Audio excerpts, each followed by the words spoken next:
नमस्कार। आज हम बात करेंगे संज्ञा के बारे में।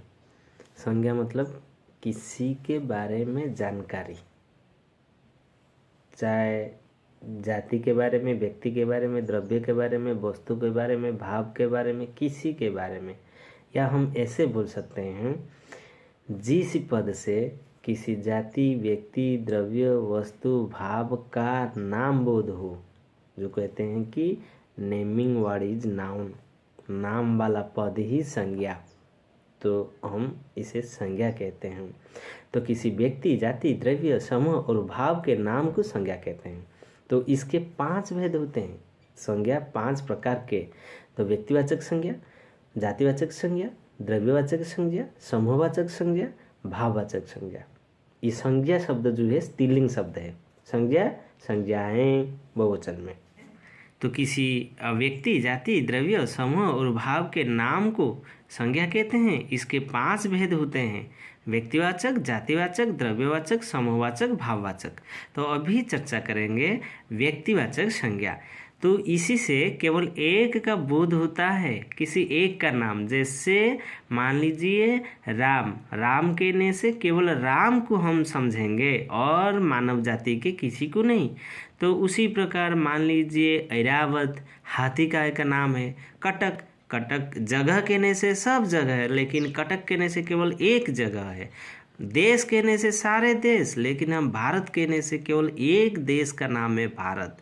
उसी प्रकार एक विंध्य, एक पर्वत का नाम है। नदी कहने से सारी नदी, लेकिन हम महानदी कहेंगे तो केवल एक का होगा, तो एक नदी, महानदी, वो व्यक्तिवाचक। तो ठीक उसी प्रकार कपिला और कामयनी, तो ये जयशंकर प्रसाद का एक उपन्यास का नाम है। ठीक उसी प्रकार हम व्यक्तिवाचक संज्ञा कहेंगे तो केवल एक का बोध होगा। तो अभी देखते हैं जातिवाचक संज्ञा। जातिवाचक संज्ञा मतलब इसी से एक ही प्रकार की एकाधिक व्यक्तियों, लेकिन व्यक्तिवाचक में क्या होगा, एक का, लेकिन ये एकाधिक व्यक्तियों, वस्तुओं का, यानी पूरी जाति का बोध होता है। जैसे पुरुष, स्त्री, बालक, लड़की, कोयल, घोड़ा, पशु, पक्षी, पहाड़, किताब, कुर्सी, कवि, शिक्षिका आदि।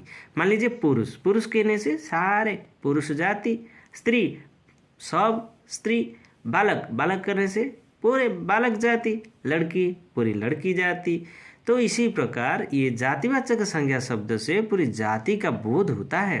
द्रव्यवाचक संज्ञा, द्रव्यवाचक संज्ञा से पता चलता है किसी द्रव्य का, इसी से किसी द्रव्य या पदार्थ का बोध होता है जिसे हम केवल माप या तोल सकते हैं पर गिन नहीं सकते।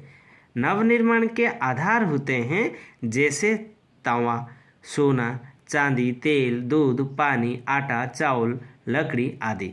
ये द्रव्य है, तो इसे द्रव्यवाचक संज्ञा कहते हैं।